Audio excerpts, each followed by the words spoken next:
It's been, different from past training camps, with everything going on.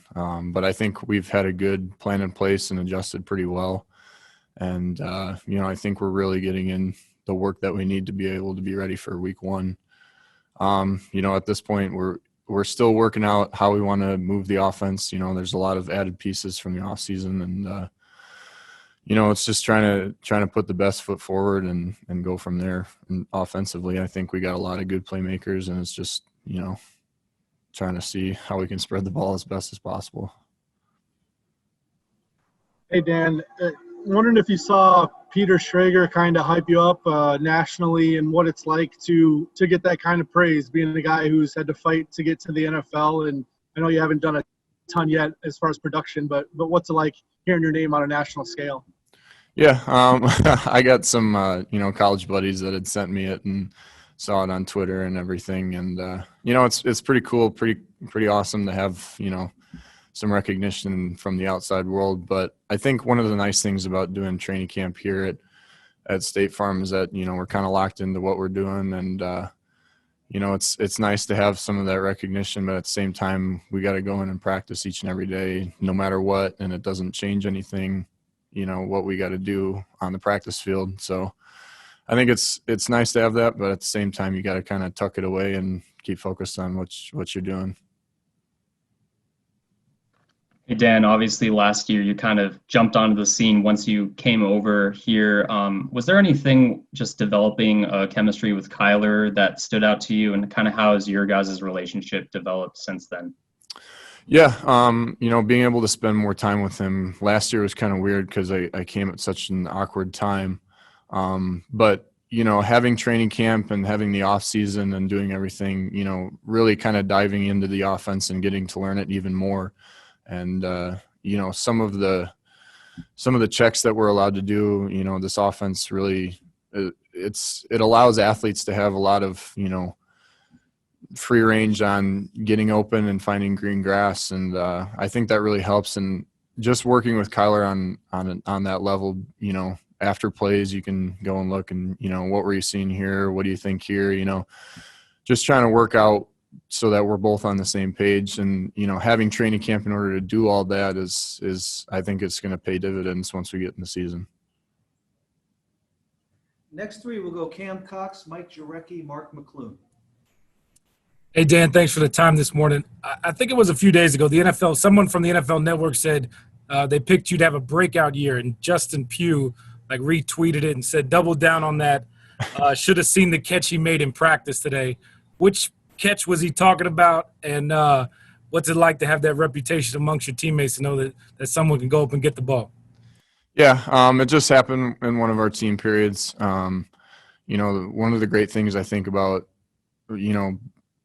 being able to, we were dispersed away from the defense and not able to, go have very much competition in the earlier start of training camp. So once we hit these 2 weeks where we were allowed to go pads and really go full go, I think guys are chomping at the bit to really compete and make each other better. At the end of the day, I think everybody's just trying to put their best foot forward. And I had a really good catch, and it's just one of those things that you got to be able to do consistently. So having that recognition from your teammates is nice, but it can't just be a one and done thing. It has to be something you got to do week in and week out. And obviously being here the entire offseason, how are you able to play faster versus not thinking maybe when that was the case when you got here last year? Yeah, I think last year it was a little difficult because the offense is such a different style from what I was used to. But yeah, like you said, just being able to have training camp and really understand the offense at a greater level. And when you get up to the line and you're thinking about assignment, it's hard to think about what you're going to do to react to defenses and how they're changing coverages on the fly. You're not really thinking about that. You're just thinking about, okay, well, where am I supposed to be? And once you step past that in an offense, that's when you can really start to have success. And I think I'm a lot more comfortable with this offense this year coming into it, and I don't feel like I need to be taking baby steps with it and having the coaches kind of explain everything you know, in the heat of the moment to me in order to get me on the right page. But yeah, I think having this off season, I've really grown and been able to, you know, show that I can be consistent and know what the heck I'm doing out there. Hey, Dan, good to see you. Hey, curious if you could take us back to kind of where it all started for you, like what your high school recruiting process was like. How many offers did you have, and when did you know the NFL was a possibility? How did you kind of map out that road?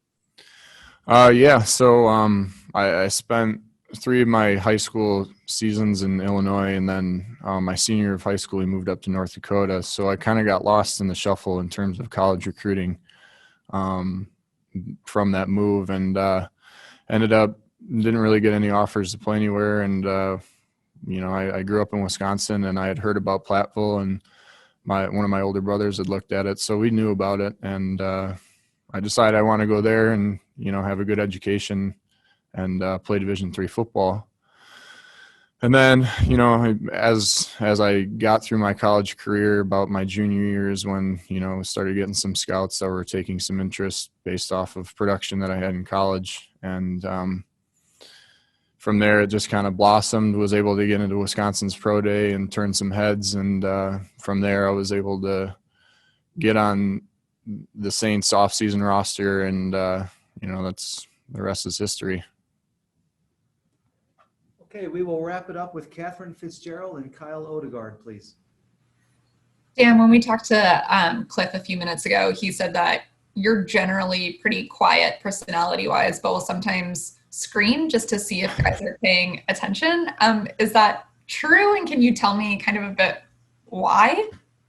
Yeah, so Cliff likes to get me riled up sometimes because in the game days, I you know, I like to enjoy myself and get pretty fired up. But you know, when I'm facing the rest of practice, just trying to do my own thing, and I think when we need a little energy boost, I think it's kind of fun to amp up your teammates and get them ready to go. So, you know, Cliff told me as long as he's not screaming in his face or getting in his face about anything, everything's all good. So I think it's, you know, it's just one of my personality. I like to be fired up about things, and when guys are making good plays, I'm congratulating them, celebrating everything, because, you know, at the end of the day, we're in this together, and we all want a piece of that pie, and we all want to work towards, you know, getting to a Super Bowl and winning that thing. So if we all amp each other up, all have the energy, and I think it just makes it more enjoyable, and it makes it a more fun process for everybody. Cliff also talked about the hope of you growing with Kyler and growing with the offense. And like you said, the journey it took for you to get to the NFL. Hearing something like that, what does that mean to you when he wants you to be this key piece moving forward for the Cardinals? Yeah, you know, I think the biggest thing for me is to just stay consistent each and every day. And, you know, there's high hopes for everything. And at the end of the day, it comes down to one's execution. And, you know, I plan on pushing myself as much as I can. And I want to be the best player that I know that I can be. And, you know, in my head, I'm thinking, you know, you can do some great things. But it takes a heck of a lot of discipline, and, you know, you can't lose sight when one thing goes wrong. You got to just push forward and keep growing and keep growing. You know, the nice thing about being close with, you know, a young quarterback like this is you guys can both grow together, and both understand each other and learn the game, you know, and it together. So I think it'll be a really, really fun run. It'll be an interesting journey. You know, there's going to be ebbs and flows, and that's just the reality of life. But at the same time, if you can consistently be able to keep your mind right on the day, keep your feet where you are, and I think it'll be really fun. I'm really excited for it. It's probably one of the deepest linebacker groups that I've been a part of. It's pretty fun to be around. You know, I think we all complement each other well. And, you know, right now what we're doing, we're building chemistry. We're understanding a deeper sense of the defense. And, you know, I think the sky's the limit. We have high expectations for ourselves, you know, moving into the season, but we understand that we're working with limited time, and we're, we're pressing for every little scrap that we can have right now. So, it's so far so good, and excited for week 1. Hey, Jordan, good to see you. Devon Kennard was saying how one of the good things about finally getting even to the virtual meetings for him was like he didn't know what the voices of his teammates sounded like. And just small things like that where, like, obviously, I know you're such a vocal leader on the field. What's it like when there are aspects like that of like things people don't necessarily think about that are such a big part of the game that were slowed because of everything this off season? Yeah. I know for me personally, it was a huge relief, or kind of like a therapeutic type of deal, being back with teammates and having the camaraderie and messing around in the locker room and being on the field and running around and getting to being sweaty and being out there and talking through different things that we're seeing, linebacker or defensively. I think we all can relate in the sense that it's been a very different and very weird off season and period of time for not just us but the country, and the ability to be back with people, the ability to be back interacting has been awesome. So I definitely get it. It's been really good, I think, for the morale of everybody on the team to be back together. Okay, the next 3 questions: Mike Jurecki, Cameron Cox, Darren Urban. Hey, Jordan, without stating the obvious, how important is it coming back in the same system and where you guys can play the defense you wanted to play initially last year? It's huge. I think, I've been in a lot of different schemes, and I personally believe that the biggest jump is made between year 1 and year 2. Just having the familiarity of the coaches, the way they coach, their expectations, and then getting the understanding of okay, now we understand the defense, now we know it. How can we perfect it? How can we tweak it in a sense that works best for us? So, I expect big things for us, and that's my expectation. I think we're working that way out there on the field every day. Our attention to detail is, from this time last year is up to another level. And I think, we obviously understand there's a lot of work ahead of us in a short amount of time.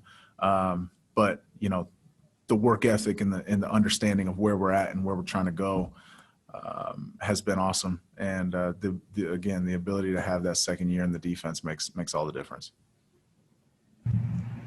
Hey, Jordan, thanks for the time this morning. What advice have you given to Isaiah Simmons? I'm sure his head is going a million miles per hour right now. Just how do you get him to slow things down? And what advice do you tell him about coming into the league and kind of approaching a new position in a way? Yeah, Isaiah's been one of the most impressive rookies I've been around, just because of his ability to retain information and understand concepts. You could tell he was well coached, that he's studied football. He understands the game of football. So, I think really all I've really tried to get across is that the speed we're getting right now, you can try to replicate game speed, but it's completely impossible. So, every meeting, every team period, every walkthrough, you've got to be locked in because when you get out there on game day, you don't have time to think. You just have to go. And but again, he's done an amazing job retaining everything that's being asked of him and doing it at a high level. He's also one of the most athletic people I've ever been around too. So that helps him a lot. So but he's super impressive. Along those lines, Jordan, when it comes to Isaiah, because you don't have the preseason games, because you didn't have the off season, and because you're a veteran, and because you've got Devondre Campbell there, what's the fine line between making sure he's brought along and and also how much he can do early, knowing that you guys already have veterans to be there at the beginning if necessary in terms of his learning curve? Yeah, well, that's not necessarily my job. My job is to make sure that he is he understands, what he needs to do on each and every play, lead him into the direction of understanding football more, understanding, game plan specifics, and being that leader on the field for him. So, luckily that's not my job. I don't have to make those decisions, but what I'm focused on is just making sure he's brought along in every way he's asked to. The next three are going to be Kevin Zimmerman, Bob McManaman, and Catherine Fitzgerald. Hey, Jordan, hope you're doing well. Just regarding Vance and working with him and going through the bumps in the road last year and this season when you're trying to turn it around, has anything stood out as far as his leadership, how he coaches, scheme, anything that really stands out to you, I guess?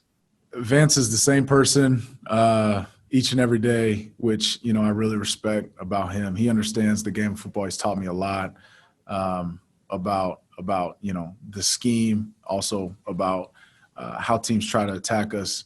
And he's a natural born leader. He's done a great job with us, pushing us forward, making sure that we're motivated every day, and keeping, the focus of who we're going to be and who we're aspiring to be at the forefront. So, I've always had a really good relationship with Vance, and I respect him a ton, the way he leads, the way he coaches, and just who he is as a person. Jordan, how beneficial is it to go against Kingsbury's speeded up offense in practice? How is that going to help? And how good can you be as a team overall this year in 2020 if everything works out? Yeah, going against that offense is obviously it's tough, especially for a linebacker when they're going super fast, no huddle, going from 12 personnel to 10 personnel and just complete chaos in practice. So what it's done, it's benefited us in communication and getting lined up and understanding, how things are set and making those decisions quick. So, I don't think we'll see another team go as fast as our team is going, our offense is going in practice, which is beneficial. But, I think, at the end of the day, the sky's the limit for this team, for this defense, for our offense. We just have to put things together. We have to build confidence in ourselves, understand that when we go out there, we're not hoping to win. We expect to win. And I truly believe that's been the difference between the good teams that I've been on and the great teams that I've been on, and the mediocre-ish type of deal. It's a difference in mindset. It's a mindset of knowing that when you go out there, you're going to physically dominate somebody rather than hoping to. Jordan, a few guys, Isaiah, Devondre, mentioned that you were one of the first, if not the very first, to reach out to them when they were joining the team. So why was that important for you to take that initiative for those relationships? And was it more important in a year like this? Yeah, I mean, when